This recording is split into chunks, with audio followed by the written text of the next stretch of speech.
Welcome to the Networking with Michelle podcast, the show dedicated on providing you the how-tos of marketing and networking strategies. Here we believe in the Jim Rohn quote, success is nothing more than a few simple disciplines practiced every day. Hey everyone, welcome to a new episode of Networking with Michelle.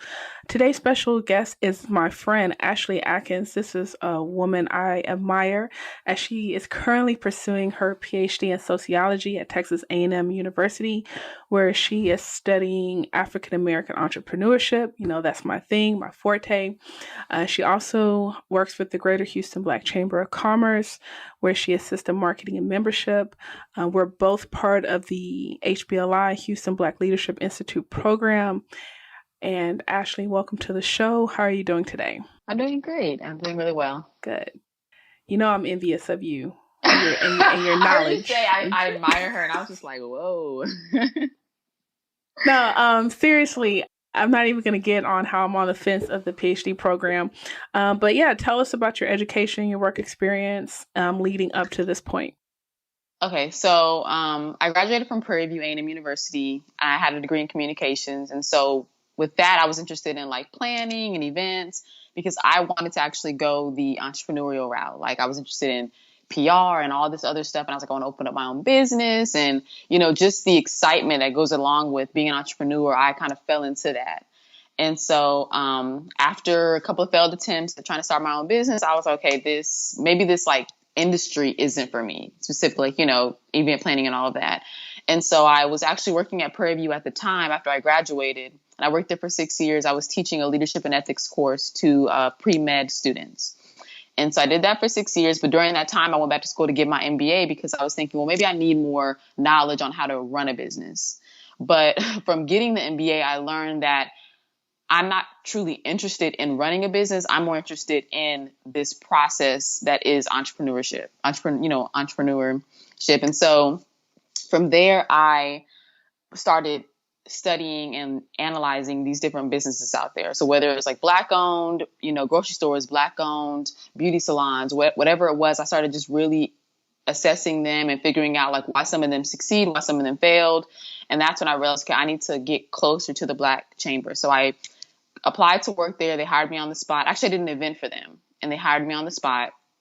And ever since then, I've been working with them, just really, kind of like sitting back and peeking out at some of these businesses as I interact with them and just watching some of the founders, like the skills that they have, the skills they lack, and how that contributes to the success of their business. And one day I was like, okay, I'm thinking about getting my PhD. And I went to go talk to my old sociology professor at Prairie View. And it was just, for me, my religion is important to me. And it's like God just really lined everything up. Like I went to talk to her, and a week later I had an interview with the actual admissions director at Texas A&M in sociology department. I applied, I got accepted, and then I got, funding for what I was doing. And now I'm in my second year. See, this is why I want to be like you, because it sounds very seamless and easy. Mm-hmm. I know for me, it won't be that, but. Oh, it wasn't seamless and easy because like between every decision, it was like 2 years gap. Like, let me just put that out there. It was like long stretches of years between these, like, I want to get my MBA. It was like 2 years between the MBA. So it was struggle. It was like a lot of sadness. Like, God, what is the meaning of life? Like many days, like driving in the car in silence, like, am I just meant to work at this university? I'm not really happy. I'm not really fulfilled. Like I said, I worked at Prairie View for 6 years before I got this PhD. And I was just like, well, maybe this is it for me. I'm not really happy, but, my bills are paid. Like maybe this is what life is about. Just going to work and making money and not really being happy. But when I left Prairie View, it was kind of like a leap of faith. Like I just was like, I'm leaving. I'm going to be a PhD student full time. And everyone from like parents to friends to my boss, they were like, are you crazy? Like you're an adult. Like my dad was like, are you sure you can't do both at the same time? And I was like, no, you have class during the day. And I would say I had a breakdown in my first semester, and I went back to my old job, and I was sitting with my old boss, and I was like, kind of whining and telling him like, it's so hard and I'm struggling and life is so difficult. And these kids up there are like 21 and I'm not living up there. So it's like this commute is killing me. And he looked at me and he said, no one told you to get a PhD. Thanks. And that was it. He was just like, if you're going to do it, do it. And that's when I was just like, you know what? You're right. No one told me to do this. So if I jumped out there and, kind of God laid out this path, like, let me just get it done. And I stopped complaining. And I realized like this struggle that I'm going through right now is extremely temporary. And so let's just get it done. Okay. Um, so say someone's listening right now, they only have a bachelor's degree and they know they want to start a business. Would you promote getting an MBA or just jump into the business? I would not promote getting an MBA because at the end of the day, when I do some research, I realized that MBAs do not prepare student people for running a business. When I was in Texas Women's, that's where I got my MBA from. Most of the people in that program were not trying to be business owners. They were Oh, getting their MBA for promotion within their company. A lot of them worked in the medical industry, in the medical field. And so it was very strategic. They were getting the MBA as a tool to get promotions and raises. When I look at Texas A&M, they have a program called Startup Aggie Land. And it's for students regardless of your major. So I met one student, he was ocean engineering major. And he was in this program, and the program equips you with everything you need to know, everything you need to know in order to run a business. And it's just an additional program, kind of like an organization on the campus. And they go there and they learn about, risk. They learn about angel investments. They learn about writing business plans. They learn about all of these tools. And I realized you can get that without getting an MBA. There are programs out there for business owners where it doesn't mean you have to dedicate 2 years to it. It could just be an intensive workshop through like HCC has one. You don't need to get an MBA. And I would honestly say getting an MBA to be a business owner is a waste of money. It I is. I agree. With I don't remember what the specific stats are, but there's been articles throughout this year saying that there's been an increase among us African American women when it comes to post secondary, or let me say graduate degrees, um, starting businesses. I guess from your observation, what's your take on the climate when it comes to that? Rather, I guess specifically in Houston, as well as if you want to chime in nationwide as well. I mean, I think a lot goes into that. Like we look at like the whole wage gap. So then we look at, women versus men. But then even if we like look deeper within this women, like the gender category, we see white women versus black women. And that wage gap that's there. Then we often see, I can give an example when I worked at Prairie View, being in a company, knowing that I have more skills in this, Prairie View's an HBCU, so most of the staff is black. And knowing that I have more skills in this black man and seeing myself come into this this department and moving up the ladder very quickly, but always making drastically less than him, like $10,000 less than him, and wondering like what's going on here. So a lot of time, and then you have to pull into like the single mother. And there's an article that's written on African women. I believe I want to say Ghana, but they are using entrepreneurship as a tool out of poverty. So it's like the cure for poverty. They use their skills, they use their talents to be business owners. And through that, they're able to stay home and raise their children. They're able to determine their own wages. They're able to determine like, do I want to work in the morning? Do I want to work in the evening? And that flexibility is something that even women in the US need. As single mothers, as these independent, women, they want that flexibility to determine how much they make. I determine how much I make. I determine how much I'm worth. I determine my hours. I determine what I do, what I don't do. So it's like that. I don't want to compromise. I know my worth. And so they go down the route of being entrepreneurs. And I think it's an amazing thing. I think it's important, it's necessary, and it shows people that Black women we can wear many hats. Sometimes these women that are out there being entrepreneurs, they have jobs on the side as well. And so that ability to balance both, and then families, and then social life, and then everything else they're dealing with, it just shows you the strength of Black women personally.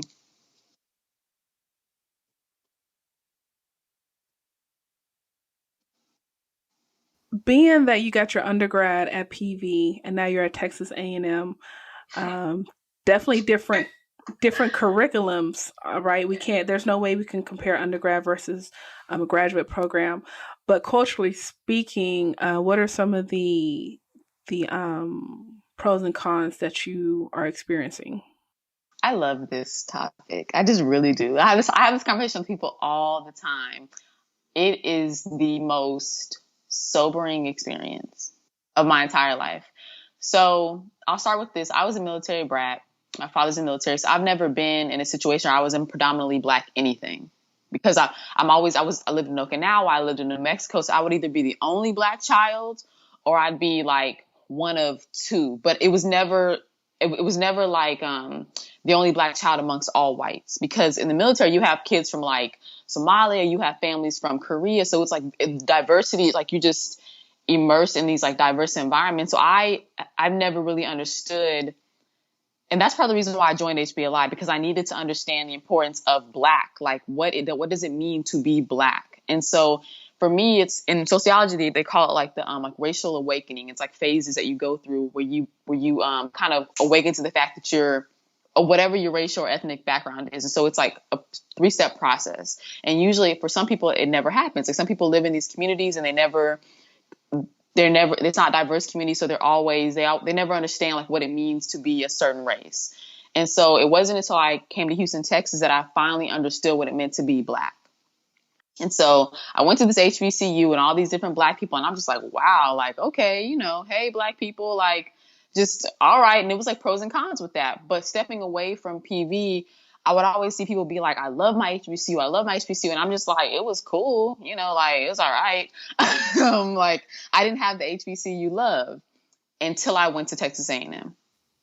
And I completely understand why it is necessary to have HBCUs. Texas A&M is an amazing university. Their alumni donations and giving back, it's really built a lot of what the campus has to offer, whether it's like the sports, the athletes, these buildings, these scholarships for these students, the love that people have for A&M. It's felt all throughout the city of Houston as well. You can be wearing your Aggie ring and spark up a conversation. Somebody sees Texas A&M on your resume, let's be honest, you'll get the job even if you don't have the qualifications. The loyalty that they have to each other is amazing.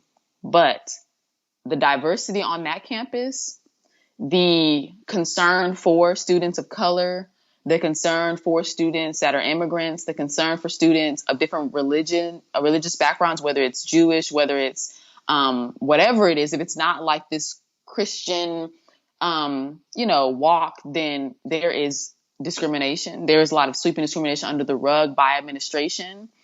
The safety factor that goes along with being a person of color, you always feel like if something was to happen right now, if I'm walking on this campus as a Black woman and something was to happen, what are the likelihoods that someone would speak up and stop me from being harassed? Zero to none. Because, and I hate to say this and people get upset with me, but A&M, if you're undergrad, you're kind of like amongst your, you kind of get in the, there's a book called Why Are All the Black Kids Sitting at the Same Table? And that's kind of how it is at A&M for undergrads. Like all the Black kids hang out together, all the Hispanic kids, and they kind of blend a little bit, but not too much. But as a graduate student, you're isolated because you're not 21. You're not trying to go to the clubs. A lot of times you don't live on campus. You're studying. And so you're like, you're by yourself or you're with a couple people in your cohort. And because I live in Houston, I have like maybe 2 or 3 people in my cohort that I'm like, okay, those are my friends. Like we'll go and it's like a safety tactic. Like we have to figure out which locations around this campus are not racist, where we can go eat at, making sure we're always safe when we're walking at night, like, texting when you make it to your car, stuff like that. And I really don't think the administration pays attention to the constant fear that these people, the students of color, experience. And so for me, there's how women wear headphones on trains or like walking through neighborhoods to avoid harassment. That's what I do. I wear my headphones when I get off the car to A&M. I wear my headphones because you never know. They had a situation last year or this year where there were some high school students just doing a tour of the campus, and one of the white female students started throwing racial slurs at one of the Black high school students. And then people joined in. It wasn't like joining in to stop her, but like joining in against high school students. And so if these kids visiting the campus can experience that, imagine what the kids who go there experience. So my headphones are always on. Half the time I'm never listening to music, but I do feel that deters people from like trying me. But then it's like, I always have to keep in mind, even if it's not fear on the campus, it's fear around the campus. So if I'm driving back to Houston, I know you better have a full tank of gas. Don't stop at none of these little gas stations in these little, small towns.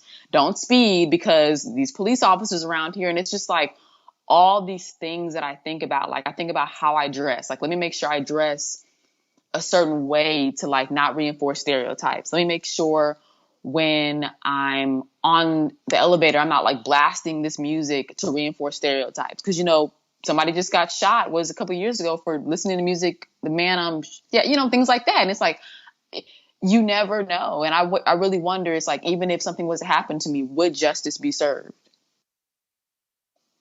And so that constant fear that I carry around with me, I never experienced that. And it's like, I really took it for granted. I never experienced that at PV. I never experienced that. I mean, maybe as a woman, sexual, but it's like, even still, like the police officers at Prairie View, they were like female police officers, male police officers that kind of took that fatherly role. So it's like, I always felt like family, like even if something was to happen to me, my family is going to protect me, and I don't get that at A&M whatsoever, not even a little bit. And the administration does not do a good job at all at supporting, at encouraging, at protecting students of color. So I want to back up a little bit. Did you move to Houston specifically to go to college? No, my father retired in Houston. Oh, okay. So so you went to high school here? Yes. Oh, okay. Okay. And my high school was like a newly built high school. It's George Bush High School. And so I was the first class to go to that high school.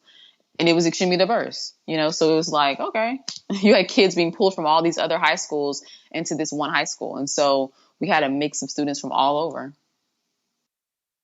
Okay. That's interesting. Because my brother went to Bush, but we'll talk offline about that.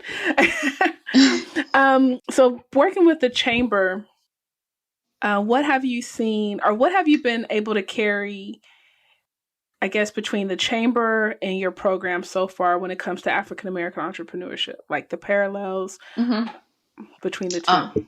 So it's so much, like we talked about earlier, like the MBA. People seek out things that they perceive as legitimate so that's like what's really important to me. Like, what is legitimacy? Like, what is legit? Like, how do you define legitimacy for a minority-owned business? How do you define legitimacy for a white-owned business? What mechanisms are these businesses using to be seen as legitimate? And so sometimes with the chamber, I saw a lot of reinventing the wheel. And I realized I had to stop calling it that, because what they're doing is they're mimicking models that are successful. So it's like, you see this business out there in the specific industry and they're legitimate. They are successful. They've been around for however many years. And so you mimic their model. And so it's this concept called it's called decoupling. And so decoupling is like, on the surface, you are the same as everyone else, or you're like, you're a certain way on the surface, but on the ground level of like the everyday day-to-day life of the business, you operate completely different. And so that's what these businesses are doing. They're copying, they're mimicking. So on the surface, all these businesses are alike. All these grocery stores, all of these, fast food places, all these beauty shops and barbershops are all the same. But on the ground level, on the day-to-day life, they're operating very differently. So that could mean instead of hiring an actual accountant, they're hiring someone who took an accounting class. Or because they're trying to cut back on costs, they do this, that, and the other. And so those type of, I would say, like, negative practices or, just really poor practices are what contribute to business failure. And then also another thing that I noticed through the chamber is, like, a lot of these businesses seek out these contracts. So through these organizations, through these companies, they seek out these contracts that are specifically for, minority businesses or hub vendors or MBEs or whatever you want to call it. And that is one of I remember talking to Tom, what's his name? O.D. Lanier. He's one of the partners for McConnell Jones, Lanier and Murphy. And he talked about the use of subcontracting, subcontracts. And so he used those to build his portfolio to then be able to even compete on the same level as some of these white businesses that started around the same time as him, right? But even though those are like really great tools, they slow down the rate of growth. Because if a Black business and a white business start at the exact same time, but the Black business has to do all these subcontracts, has to get all these contracts just to even be able to compete on the same level. By the time you get to that level with the white people, they've already passed you up by years. But you can't like start off on the same path as them. Like, they can get funding without any barriers from these banks. The Black businesses are seen as high risk. You're seen as, okay, they're going to fail within a couple of years. We're not going to get our money back. And so that bounce back that a lot of these white-owned businesses have, where it's like they fail and they bounce back. It's called failing fast. Like, you fail, you bounce back because the funding's there. So if this one idea doesn't work, if this one business doesn't work, you can bounce back. You have the money. But with Black-owned businesses, if they're not bootstrapping it, funding themselves, if they're not getting these little pieces of money, if they're not, having to call on family and friends to get the money, they can't bounce back. They can't fail fast. So when their business fails, their business fails. They then have to go back to working for someone else and then, use the money that they make to pay what they, owe or whatever. And so you get a lot of these businesses that maybe they're kind of like too excited to start a business. And so they're not really, working out that business plan. They're not looking at what makes your business different from everyone else's. They're not looking at, quality. They're not looking at hiring trained professional. I get that you don't have the money, but you have to hire trained employees. You have to hire people who are certified. And getting an MBA, you being, okay, I own this business, I have an MBA, but you have all these employees who aren't certified, does not make you a legitimate business. And so there's a lot, like, to work with the chamber, it's like, I see these things and I'm like, oh, wow. So like, and I know you talk about it a lot, social media. I don't understand how some of these businesses don't have a social media presence. My thing is, if Kroger's, the grocery store, has a Facebook and an Instagram, if like, I'm like, all of these companies that it doesn't even really make sense for them to have, like if Kleenex tissue company has an Instagram page, you should have an Instagram page. And, I don't need one, and that's for the young people, and those type of, like, that mind frame is what causes business to be in business for like 15 years and all of a sudden just fail because you're not changing with the time. Sometimes I want to scream, like, do you know the story of Blockbuster? Do you know it? Girl, it's an uphill battle. And obviously marketing and social media is my thing. And there's been so many meetings. I've been in the room with my ideal client on paper, but it's a struggle. It's 2, 3, 4, 5 conversations just to do social media, right? Mm-hmm. And it's one thing if you don't want to go with me, I can deal with that. I need to make changes. But then a lot of people, 2, 3, 4, 5 months go down, and I was like, let me look them up again, see if they got anything up and running. I'm serious. And I'll shoot them a message like, hey, I was just following up. I see that, you still, do you need help in this area? And they're like, no, I'm good or whatever. I'm not ready to move forward. But you're right. If you are Kleenex, Coca-Cola, these national companies know that they need a move with the times. What about you as a small business owner? But I don't know what the right messaging is. I don't know if it's money. I don't know, but I don't know. They feel like they don't need it. There's some type of void. But see, to me, it's like, it doesn't cost money to do that. It doesn't cost money to make a Facebook, like, and even with that, like it's kind of like a headache and like a little bit stressful because it's, when I was younger, my father used to tell me, Ashley, because you're a Black woman, you need to be 2 and 3 and 4 times better than everyone else. And it's the same way in Black businesses. You need to be 2, 3 and 4 and 5 and 6 and 10 times better than the other businesses. So that means not having a Facebook personal page, but having a Facebook business page. That means having an Instagram business page, not where you're posting pictures of yourself out in the club with your family on your birthday, but it's just for your business. That means having a Twitter to where you're not tweeting just tweets with these long links, but you're actually tweeting images and things that are really interesting to your audience. That's all free. It's free to have the social media. So to me, there's no excuse. There's no there's no reason why they don't. It's just that I think they, in their mind, a lot of these businesses are so, it's almost like a delusion a little bit. Like I know what's best for me, but it's like if you're going to the experts and they're trying to offer you advice, take it. Take it, because it's like people want to be legit. Like they look at like the big picture of legitimacy, but sometimes legitimacy is found in the small things. Sometimes legitimacy is found in joining these certain organizations, like joining, not even, I mean, I say joining because that can be a misconception, joining and being active in a lot of these organizations, like the Black Chamber, that has legitimacy amongst Black and African American entrepreneurs. Whether it's joining the Greater Houston Partnership, that's like a source of legitimacy, especially within that social network, because people see you, they see you around, they see you at these different events. Legitimacy is not always in the model, like this big, model of the company. Sometimes legitimacy is in the small things, the social media, the membership in these organizations. It's legitimacy in the location you choose to have your business in. If you want to be seen as legitimate within a specific, within a specific racial group, you have to think about what is your employee, I guess, racial makeup look like.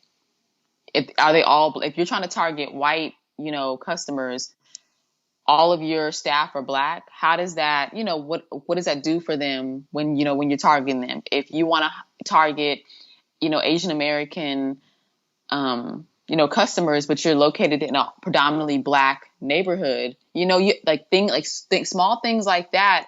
I think a lot of these businesses really just don't take into account, like, okay, I'm opening up a business here because I like the neighborhood, or I'm gonna hire all my cousins because I don't have to pay them the same. I don't really want a Facebook page. I'm just gonna talk about my business on my personal Facebook page. Really? Like, really though? But then you wonder why. And I see a lot of times on my personal Facebook, people say, you support everybody else, but you don't support your friends. Oh, well, well, friends,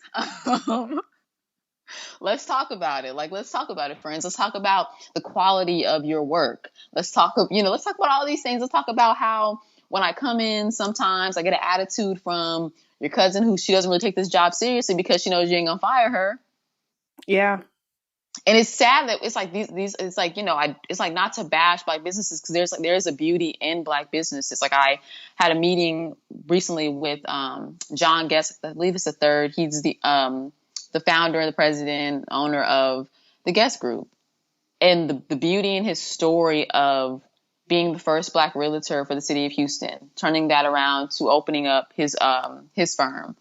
But even though he did that, he was extremely honest about like certain things that he just had to avoid. He had to, just really embrace the fact that like racism exists. People are not going to come to his business just because he's Black, but making sure that in every other area he's doing what he needs to do. Same thing with O.D. Lanier from McConnell Jones, Lanier and Murphy. He said he spends money on technology because he wants people, and like, just the aesthetics of their business. And you've been to their building, how it looks like on the artwork, on how it's laid out, on the diversity of the staff.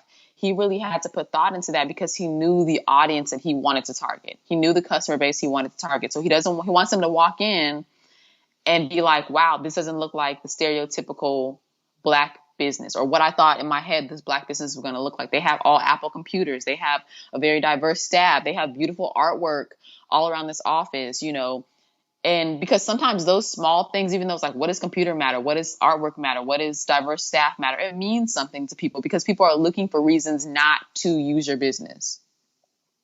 That is true.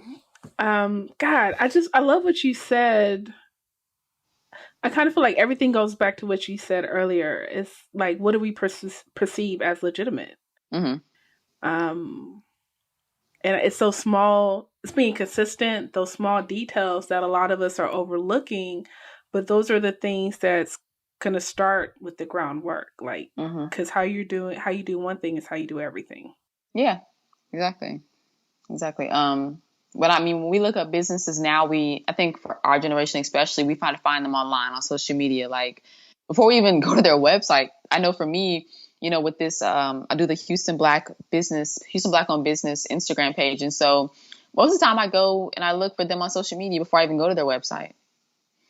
And I want to know like, what does it look like? And I also go look at their reviews. Like I said, it's the small things. Like, I go look at their reviews. If people take the time to write a review about your company, respond to them. Respond to them. It's those small things. If somebody says, I love this business, it was a great business, and they take the time to go on Google or to go on Yelp and to write this review, as a business owner, it's your job to respond to them. If they write a negative, review, it's your job to respond to them. Hey, I'm sorry you had to experience that. We'll work on it. Those small things really, they add up. A website that's actually working, like, why is your website down? Why don't you have an About Us page on your website? Why don't you have prices listed? It just, a lot goes into it. And I do think that sometimes people overlook it. And then they look for other sources that they, kind of like, oh, like we talk about the MBA. Everybody has MBA. I'm going to get me an MBA, and that's going to make me a legitimate business owner. I'm going to, I don't know. I don't even know. Like, I'm going to pass out flyers, and I'm going to spread the word, and I'm going to post these pictures up of our business launching, and that's going to, promote my business and do all these things. But it's like, there's so much more that goes into it that people kind of overlook. And just a few more questions. Back to the PhD program. Mm-hmm. What are some tips you would give someone, or advice, if someone's deciding if they want to pursue a second or a terminal degree? Mm-hmm. The first thing that I became aware of is you don't have to have a master's to get a PhD. I think that's people kind of, they get the master's. You don't need to do that. At A&M, there's a program called Pathway to Doctorates. So you go there. I mean, it is longer. I won't lie. Like, you'll be there for 7 years. Like, hands down, you'll be there for 7 years. But you go through the master's process, which could be a year and a half to 2 years, and then you go and you start the PhD work. So that's something to be aware of. You don't need a master's degree.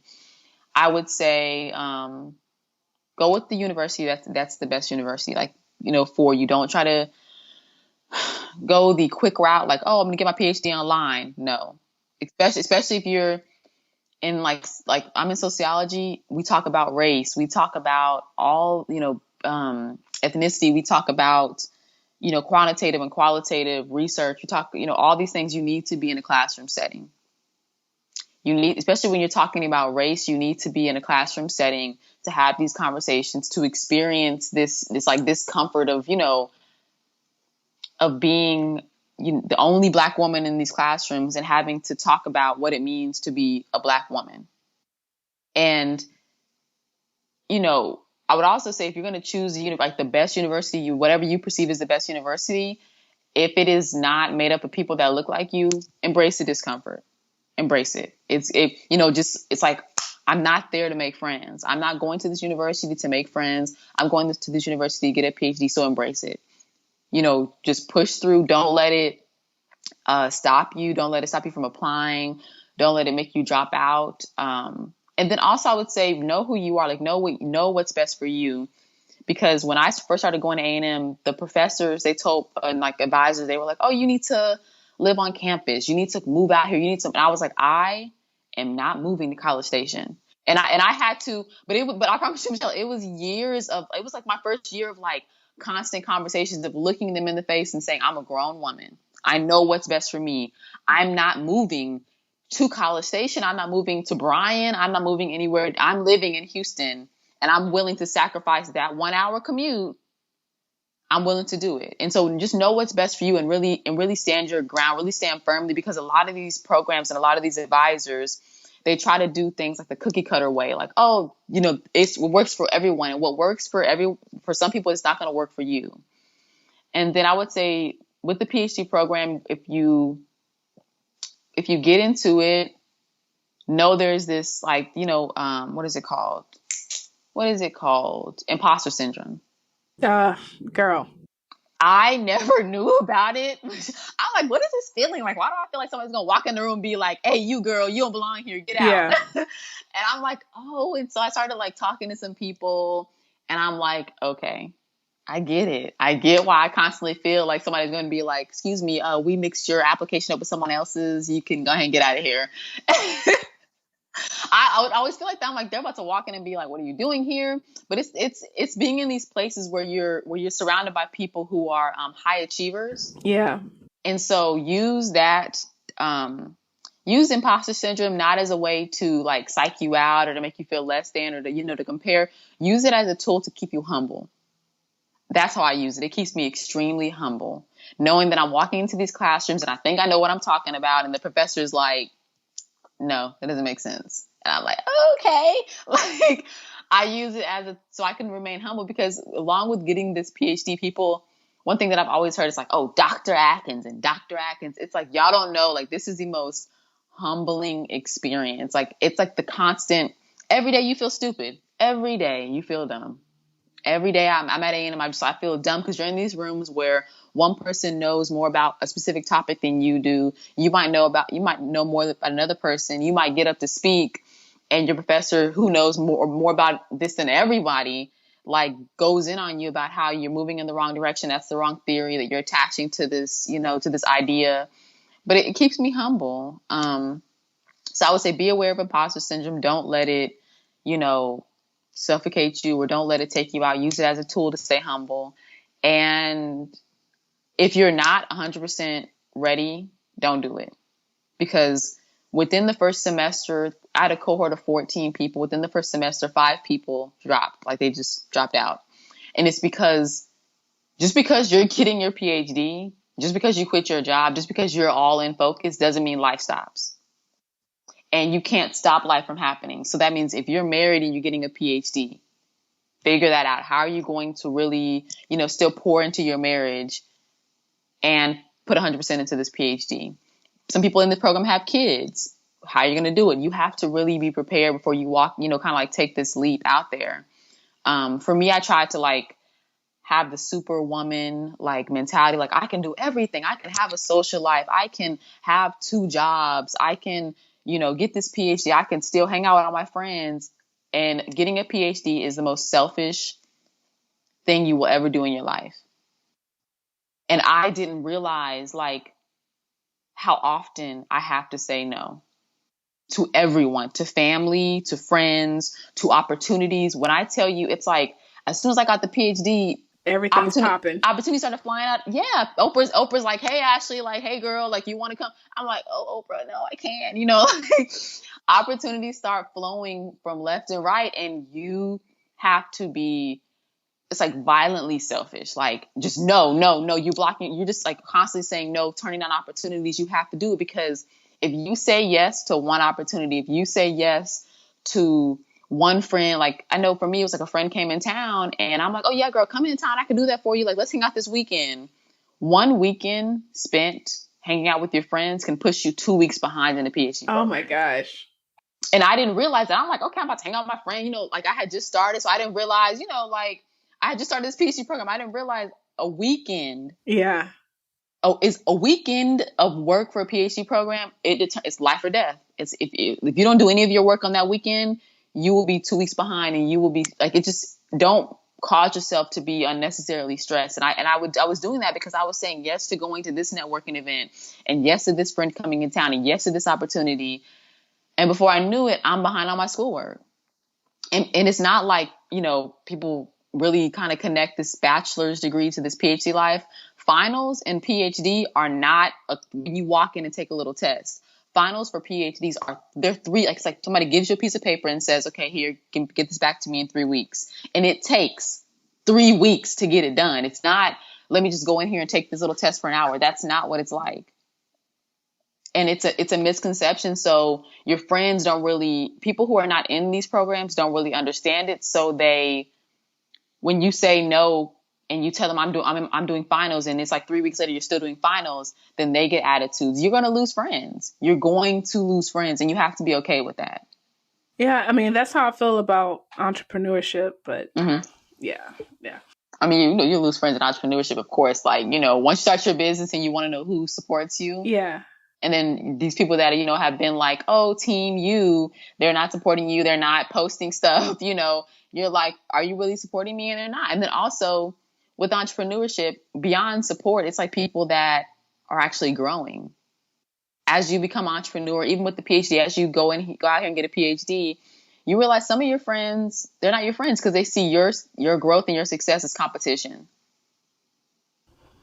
And it's like you grow and then you kind of wonder, like, where's the substance at, right? And I'm Mm-hmm. not saying like we all got to go get degrees and businesses, but it's like, wait a minute, you really ain't talking about nothing. And it kind of goes from, where it's having surface conversations to like substance, value based conversations about life, right? Because even this, even now, I know we talked about education and entrepreneurship, Mm-hmm. and everyone's not going to go out and do those things and get those advanced degrees and start those businesses. But at the bottom, to me, at the bottom of it, it's like, how are we going to support the community, right? And some people Yes. won't even be able to grab that. And then I'm like, well, that's a problem in our friendship. Mm-hmm. I mean, Michelle, like you understand, like my last little like advice for anybody who's going to get a PhD, and I am like I say very transparent. Go to counseling. Go to counseling before you get the PhD. Go to counseling when you're in the PhD program. Go to counseling. I go to counseling. I love counseling. I embrace counseling. You will go crazy if you don't go to counseling because no one in my circle understands, even my closest of closest friends, even the people that are in the program with me, no one understands the stress that I go through because my PhD experience is not the same as someone else's. Right. You need counseling. Go to counseling. In counseling, recently, we actually had this conversation about when you date people, if you hold people to a certain, like you have standards, do the same with your friends. Because I promise you, like I'm sitting here in this PhD program and I'm listening to some of my friends talk and they're like, girl, on the Real Housewives. And I'm like, I don't care. Right. I do not care. And like the depth of the conversation, there's no depth to the Right. conversation. And I'm realizing like, people don't have to pull you backwards, but they can hold you back from moving forward. And it's like it's like every time I have a conversation about some reality show, it pushes out something important that I learned in class. And so I'm like, I can't keep surrounding myself with these people. And it's not to say anything's wrong with them, but it's just that, like just as you're too good for some people that are out there that want to date you, it's like I can be okay with realizing I'm like I've reached a certain point in my life where our paths are splitting, and I have to just embrace the split and go with it. Because if I try to carry you and hang on to you and carry you on my back along with everything else that I'm experienced, it's gonna slow me down, and I can't. I have to let it go. So I only learned that through counseling because I was feeling guilty, like I have these friends and they're not really motivating me and, they're not really encouraging me with this PhD program. And a lot of them are kind of guilt tripping me like, why are you always busy? Why are you always studying? But they're my friends and I've known them for like 10 years. And my counselor, which is, I prefer the older black man. And he simply said, everything has a season. And I was just sitting there like, all that I said to you, this is all you're going to say. He was like, everything has a season. Everything has a season. He was like, if everything inside of you is telling you to let it go and you're only associating with these people out of obligation, it's time to let it go. And counseling, that's what counseling does. It helps you to understand your situation outside of yourself. I appreciate you saying that because I'm definitely an advocate for that. Where do you see yourself, I guess, I want to say 5 years from now, assuming you've finished the program? I'm gonna be at this thing in, Okay. in 2 more years. I gotta Okay. like get out of this thing with all this Trump stuff going on. I can't be at that campus. I've read the campus, the whole the tension on the campus has like increased ever since Trump won. I'm like, I gotta get up out of here. But I would like to work for like a governmental agency. So I want to do research for these businesses or for these agencies, specifically around minority businesses. So there's a lot of organizations out there like the Minority Business Development Agency, Kauffman Foundation, a U.S. Small Business. There's a SBA. There's a lot of these organizations out there that research Black-owned businesses or minority-owned businesses. And so I want to do that, but quantitative. I mean, not quantitative, qualitative.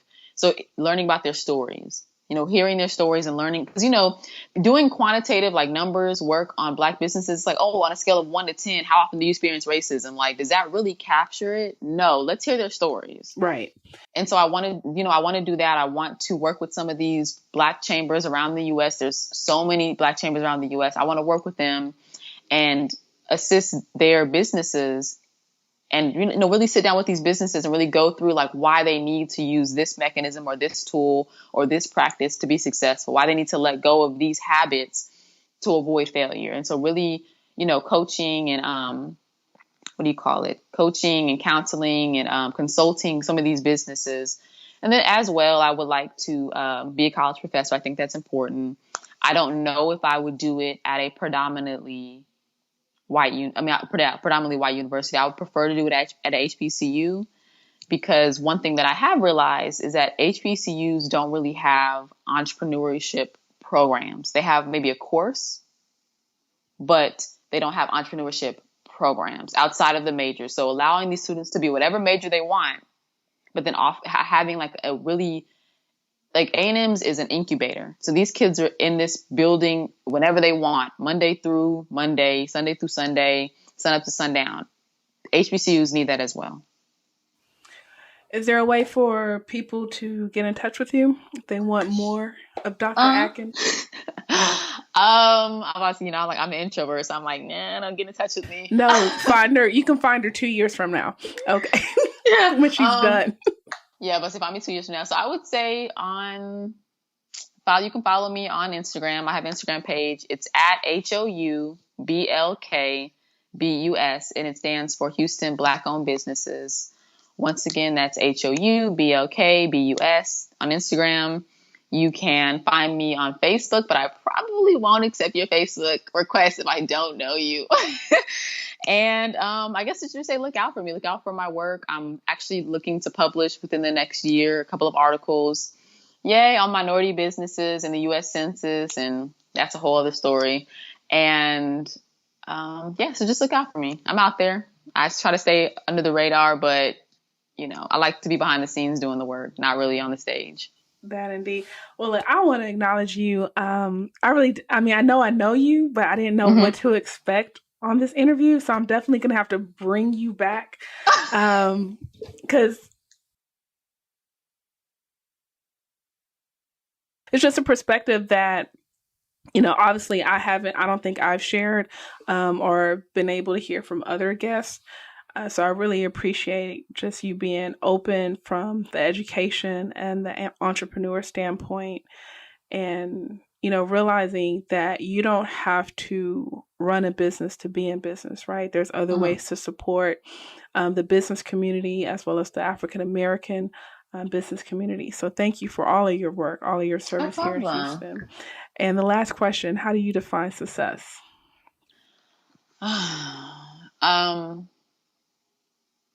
Success for me is not an individual thing. I think success for me, I've learned that it has to be for the good of the whole. Just like how systems work, system is like many parts working for the benefit of the whole. That's what success is for me. Success for me is what I'm doing, what other people are doing in combination. It's for the good of the whole. Because I can't call myself a researcher of African American entrepreneurs if what I'm doing isn't benefiting the whole. I love it. So yeah, that's what success is for me, for the good of the whole. Hey everyone, I hope you enjoyed this interview with Dr. Atkins. We're going to go ahead and give her the title because she deserves it. Thank you. But remember, I believe in you, and a personal connection leads to an influential network. Thanks for networking with Michelle.